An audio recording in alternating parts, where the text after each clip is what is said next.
નમસ્કાર, જય હિન્દ, જય ભારત.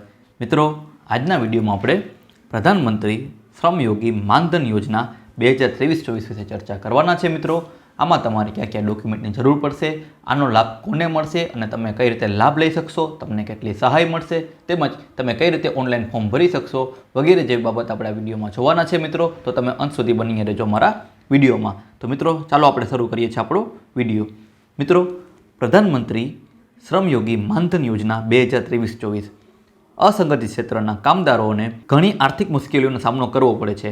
આ મુશ્કેલીઓ દૂર કરવા માટે સરકાર દ્વારા વિવિધ પ્રકારની યોજના ચલાવવામાં આવે છે. કેન્દ્ર સરકાર દ્વારા પ્રધાનમંત્રી શ્રમયોગી માનધન યોજના પણ શરૂ કરવામાં આવી છે.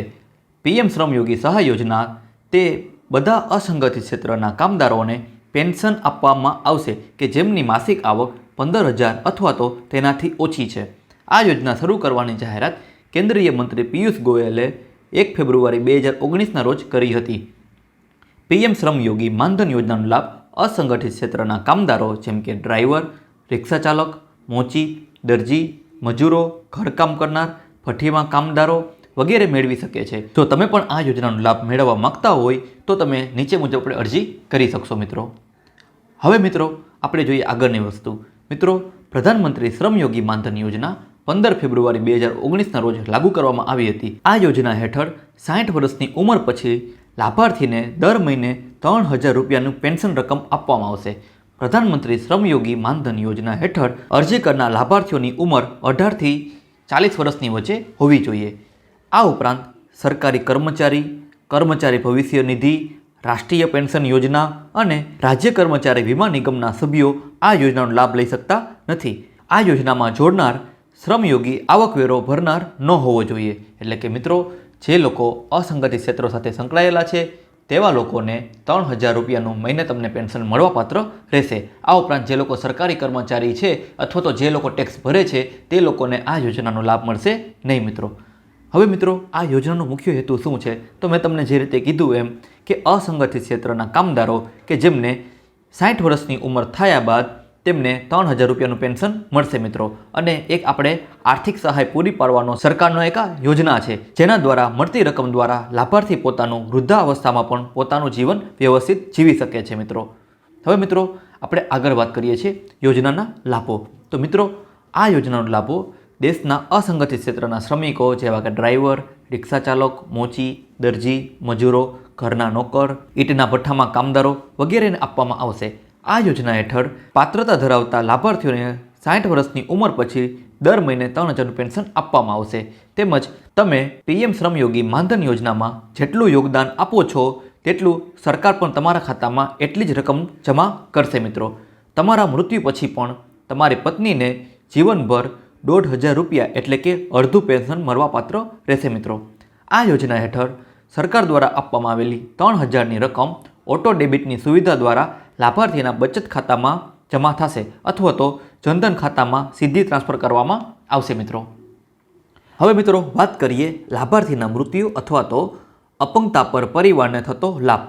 જો કોઈ લાભાર્થી પેન્શનની પ્રાપ્તિના સમય દરમિયાન મૃત્યુ પામે છે તો પેન્શનના 50% લાભાર્થી જીવનસાથીને આપવામાં આવશે. આ પેન્શન માત્ર લાભાર્થીના જીવનસાથીને જ આપવામાં આવશે. આ ઉપરાંત જો લાભાર્થી દ્વારા નિયમિત યોગદાન આપવામાં આવ્યું હોય અને લાભાર્થી 60 વર્ષની વયે પહોંચતા પહેલાં જ કોઈ કારણોસર કાયમી ધોરણે અસમક્ષ થઈ જાય છે તો આ યોજનાનો હેઠળ પોતાનું યોગદાન ચાલુ રાખવા માટે તે લોકો અસમર્થ હોય છે તો આવી પરિસ્થિતિમાં તેમના જીવનસાથી તરીકે તમે નિયમિત ચૂકવણી કરી અને આ યોજનાનો લાભ લઈ શકો છો. એટલે કે મિત્રો, જો કોઈ અકસ્માત થાય અને તમારું મૃત્યુ થાય તો તમારા જીવનસાથીને 50% જેટલું પેન્શન મળવાપાત્ર છે. અને માની લો કે કોઈ અકસ્માતમાં તમે શારીરિક રીતે અસક્ષમ થઈ ગયા હોય છે મિત્રો, અને તમે આ યોજનાનો લાભ ચાલુ રાખવા માંગતા હોય તો તમારી જે ચૂકવણી તમારા પત્ની પણ કરી અને નિયમિત રીતે ખાતું ચાલુ રાખી શકાશે. મિત્રો, હવે મિત્રો એક કોષ્ટક જોઈ લઈએ જેમાં આપણે યોજનાનું નામ શું છે? મિત્રો, પ્રધાનમંત્રી શ્રમયોગી માનધન યોજના. લાભાર્થી કોણ છે? અસંગઠિત ક્ષેત્રના કામદારો. લાભાર્થીની સંખ્યા અંદાજિત 10 કરોડ જેટલી છે. યોગદાન શું છે મિત્રો? તો કે દર મહિને તમારે 55થી લઈ અને 200 રૂપિયા પ્રતિ માસ જમા કરાવવાના રહેશે. બદલામાં તમને શું મળશે? તો કે પેન્શનની રકમ દર મહિને 3,000 રૂપિયા મળવાપાત્ર છે. મિત્રો, કેટેગરી કઈ છે મિત્રો? તો કે કેન્દ્ર સરકારની આ યોજના છે અને સત્તાવાર વેબસાઇટ મેં તમને અહીં આપેલી છે. મિત્રો, હવે મિત્રો આપણે વાત કરીએ પાત્રતાની એટલે કે એલિજિબિલિટીની. તો અરજદાર અસંગઠિત ક્ષેત્રના મજૂર હોવો જોઈએ એટલે કે અસંગઠિત ક્ષેત્રમાંથી આવતા હશો તો જ તમને આ યોજનાનો લાભ મળશે. આ ઉપરાંત તેમની માસિક આવક 15,000થી વધુ ન હોવી જોઈએ. આ ઉપરાંત અરજદારની ઉંમર 18 વર્ષથી લઈ અને 40 વર્ષની વચ્ચે હોવી જોઈએ. સૌથી મોટી શરત એ છે કે તમે ઇન્કમ ટેક્સ ભરતા ન હોવા જોઈએ. જો મિત્રો તમે ઇન્કમ ટેક્સ પે કરતા હશો તો તમને આ યોજનાનો લાભ મળશે નહીં. આ ઉપરાંત EPFO, NPS અને ESIC હેઠળ તમે જો લાભ લેતા હોય તો પણ તમને આ યોજનાનો લાભ મળશે નહીં. અરજદાર માટેના ફોન નંબર અને આધાર નંબર હોવો ફરજિયાત છે. આ યોજના માટે બચત બેંકમાં ખાતું હોવું પણ ફરજિયાત છે મિત્રો. હવે મિત્રો આપણે જોઈએ કે કયા કયા ડોક્યુમેન્ટની જરૂર પડશે. તો સૌપ્રથમ તમારું આધાર કાર્ડ, ત્યારબાદ તમારું બેંક એકાઉન્ટની પાસબુક, તમારું જે સરનામું છે તે એટલે એમાં તમારું આધાર કાર્ડ તમે રજૂ કરી શકો છો મિત્રો, તમારો મોબાઈલ નંબર, તમારા પાસપોર્ટ સાઇઝના ફોટો. હવે મિત્રો આપણે વાત કરીએ કે પ્રધાનમંત્રી શ્રમયોગી સહાય યોજનાનો લાભ કોણ લઈ શકે છે. જેમાં આપણે વાત કરીએ તો આપણા જે પશુપાલક ભાઈઓ છે તે લોકો, ભૂમિહીન ખેતમજૂરો, નાના અને સીમાંત ખેડૂતો, માછીમાર ભાઈઓ, ઈંટના ભઠ્ઠાઓ અને પથ્થરની ખાણોમાં લેબલિંગ અને પેકિંગ કરતા મજૂરો, બાંધકામ અને માળખાકીય કામદારો, ઘરેલું કામદારો, શાકભાજી અને ફળ વેચનાર, સફાઈ કામદારો, ચામડાના કારીગરો, સ્થળાંતરિત મજૂરો વગેરે જેવા લોકો આ યોજનાનો લાભ લઈ શકશે મિત્રો. હવે પ્રધાનમંત્રી શ્રમયોગી માનધન યોજનાનો લાભ કોણ મેળવી શકતું નથી? તો તેમાં સંગઠિત ક્ષેત્રના વ્યક્તિઓ, કર્મચારી ભવિષ્ય નિધિના સભ્યો, રાષ્ટ્રીય પેન્શન યોજનાના સભ્યો, રાજ્ય કર્મચારી વીમા નિગમના સભ્યો અને આવકવેરો ભરતા લોકો, આ લોકો મિત્રો આ યોજનાનો લાભ લઈ શકશે નહીં. હવે ત્યારબાદ એક આપણે હું તમને કોષ્ટક બતાવું છું જેમાં તમારે અહીં મેં તમને પ્રવેશની ઉંમર, અહીં નિવૃત્તિની વય, સભ્યોનું માસિક યોગદાન અને કેન્દ્ર સરકારનું માસિક યોગદાન. મિત્રો આમાં એવી વસ્તુ હોય છે કે માની લો જેમ તમારી ઉંમર નાની હશે તેમ તમારે જે ભરવાની રકમ હશે તે ઓછી હશે. જેમ તમારી ઉંમર વધતી જશે તેમ તમારે વધુ રૂપિયા ભરવા પડશે મિત્રો. જેમ કે તમે જ્યારે 18 વર્ષે શરૂ કરો છો તો તમારે માત્ર 55 રૂપિયા જ ભરવાના છે અને જ્યારે તમે 40 વર્ષે આ યોજનામાં લાભ લેવા માગો છો ત્યારે તમારું યોગદાન છે તે 200 રૂપિયા થઈ જશે. પરંતુ મિત્રો તમારા માટે એક સારી વસ્તુ એ છે કે તમે જેટલું યોગદાન આપશો તેટલું જ તમારે સરકાર પણ આપશે. એટલે કે 18 વર્ષે જ્યારે તમે 55 રૂપિયાનું યોગદાન આપો છો ત્યારે સરકાર પણ તમને 55 રૂપિયાનું યોગદાન આપે છે. આમ કુલ તમારું જે યોગદાન છે એ 110 રૂપિયા થઈ જાય છે. જ્યારે 40 વર્ષે તમે 200 રૂપિયાનું યોગદાન આપો છો તો સરકાર પણ તમને સામે 200 રૂપિયાનું યોગદાન આપે છે. આમ કુલ તમારા ખાતામાં 400 રૂપિયા જેટલી અમાઉન્ટ થઈ જશે મિત્રો. જેમ મિત્રો તમારી ઉંમર ઓછી હશે તેમ તમારું સભ્યનું જે માસિક યોગદાન હશે તે ઓછું હશે. જેમ તમારી ઉંમર વધુ હશે તેમ તમારું સભ્યનું જે માસિક યોગદાન છે તે તમારે વધુ રાખવું પડશે મિત્રો. હવે મિત્રો આપણે વાત કરીએ પ્રધાનમંત્રી શ્રમયોગી માનધન યોજના માટેની ઓનલાઈન અરજી મિત્રો. તો આ યોજનામાં જોડાવા માટે લાભાર્થી પાસે આધાર કાર્ડ હોવું ફરજિયાત છે અને બેંકમાં ખાતું છે બેંકનું તે આધાર કાર્ડ સાથે લિંક હોવું ફરજિયાત છે મિત્રો. આ યોજના હેઠળ તમે અરજી કર્યા બાદ તમારે માસિક ધોરણે પ્રીમિયમ ચૂકવવાનું રહેશે. 18 વર્ષની ઉંમરે શ્રમયોગીએ દર મહિને 55 રૂપિયાનું પ્રીમિયમ ચૂકવવાનું રહેશે અને 29 વર્ષની વયે તમારે 100 રૂપિયાનું પ્રીમિયમ ચૂકવવું પડશે. ત્યારબાદ આપણે વાત કરીએ તો 40 વર્ષની વયના લોકોએ દર મહિને 200 રૂપિયાનું પ્રીમિયમ ચૂકવવું પડશે. મિત્રો પ્રધાનમંત્રી શ્રમયોગી માનધન યોજના હેઠળ અરજી કરવા માટે તમે નજીકના જાહેર સેવા કેન્દ્ર અથવા તો ડિજિટલ સેવા કેન્દ્રની મુલાકાત લઈને તમે નોંધણી કરાવી શકો છો. નોંધણી કરાવવા માટે તમારે બેંકની ખાતાની પાસબુક, આધાર કાર્ડ સાથે લઈને જવાનું રહેશે મિત્રો. હવે મિત્રો આ યોજના હેઠળ બહાર નીકળવા માટેની શરત. જો લાભાર્થી 10 વર્ષ પહેલાં આ યોજનાની બહાર નીકળી જાય તો બચત બેંક ખાતા દરે યોગદાન આપવામાં આવશે. જો લાભાર્થી કોઈ કારણોસર મૃત્યુ થયું હશે તો તેના જીવનસાથીને આ યોજના ચાલુ રાખી શકાશે.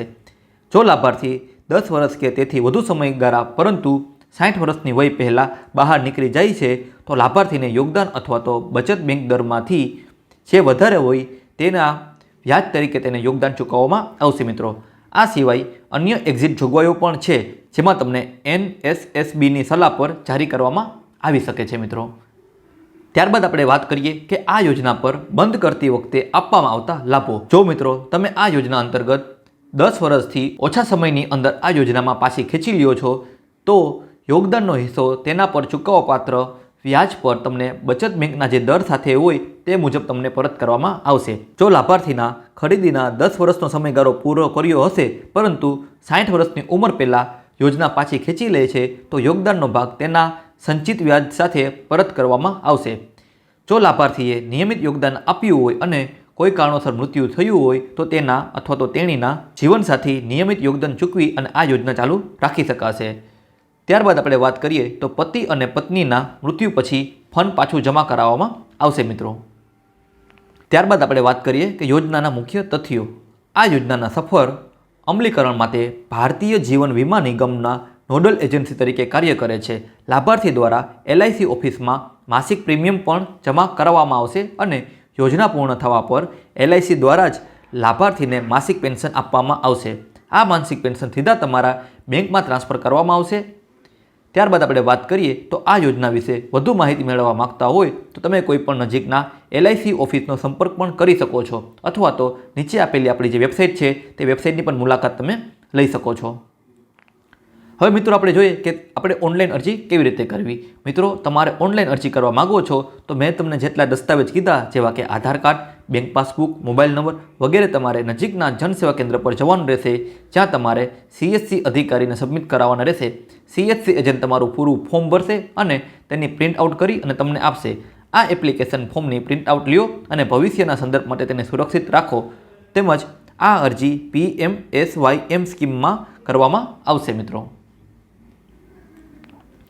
હવે મિત્રો આપણે જોઈએ ઓનલાઈન અરજી કેવી રીતે કરવી. તો સૌપ્રથમ તમારે પ્રધાનમંત્રી શ્રમયોગી માનધન યોજનાની સત્તાવાર વેબસાઇટ પર જવું પડશે, જ્યાં તમારે હોમ પેજ ઉપર આવશો એટલે ક્લિક હિયર ટુ એપ્લાય નાઉનો એક વિકલ્પ હશે, ત્યાં તમે જશો અને ત્યાં તમારે ક્લિક કરવાનું રહેશે. તમે જેવું ક્લિક કરશો એટલે તમારી સામે આગળનું નવું એક પેજ ઓપન થશે મિત્રો. આ પેજ પર તમારે સેલ્ફ એનરોલમેન્ટનો વિકલ્પ દેખાશે, અહીં તમારે ક્લિક કરવાનું છે. ઓપ્શન ક્લિક કર્યા બાદ તમારે મોબાઈલ નંબર દાખલ કરવાનો રહેશે. ત્યારબાદ તમારે પ્રોસીડ બટન પર ક્લિક કરવાનું રહેશે. બટન પર ક્લિક કર્યા પછી સ્ક્રીન પર તમારું નામ, ઈમેલ ID અને કેપ્ચા કોડ દાખલ કરો. ત્યારબાદ તમારે OTP જનરેટ કરવાનો વિકલ્પ આવશે, ત્યાં તમારે OTP જનરેટ કરી અને OTP તમારે દાખલ કરવો પડશે. ત્યારબાદ તમારે વેરીફાઈ પર ક્લિક કરી દેવાનું રહેશે. આ પછી તમારે બાકીનું અરજી ફોર્મ ભરવાનું રહેશે, જેમાં તમારે JPEG ફોર્મમાં જરૂરી દસ્તાવેજો અપલોડ કરવાના રહેશે. પછી અપલોડ થઈ જાય પછી તમારે ફોર્મ સબમિટ કરવાનું રહેશે. ફોર્મ સબમિટ થઈ જાય ત્યારબાદ તમારે પ્રિન્ટ આઉટ લઈ લો અને તેને સેવ કરી દો મિત્રો. તો મિત્રો આ રીતે તમે ઓનલાઈન ફોર્મ ભરી શકશો અને મેં તમને ઓફલાઈન પણ ફોર્મ ભરવું કઈ રીતે તે પણ માહિતી મેં તમને આપેલી છે. આ ઉપરાંત મિત્રો જો તમે નજીકના કોઈ LIC એજન્ટને મળશો અથવા તો તમે LIC ઓફિસે જશો તો પણ તમને આ યોજનાની આખી માહિતી મળી જશે. મિત્રો આશા રાખું છું કે અત્યારે મેં તમને જેટલી વિગત સમજાવી છે તે સમજાઈ ગઈ છે. મિત્રો તમને કંઈ વસ્તુ ન સમજાણી હોય તો મને કોમેન્ટમાં પૂછી શકો છો. જો મિત્રો તમને આ વિડીયો ગમ્યો હોય તો આ વિડીયોને લાઇક કરી દો અને તમારા મિત્ર સર્કલમાં તમે આને શેર કરી દો, જેથી કરી અને બધા લોકો આ યોજનાનો લાભ લઈ શકે. મિત્રો આવા જ યોજના રિલેટેડ વિડીયો જોવા માટે અમારી ચેનલને સબસ્ક્રાઇબ કરો. અમારી ચેનલનું નામ છે update knowledge four information. Thank you. જય હિન્દ, જય ભારત.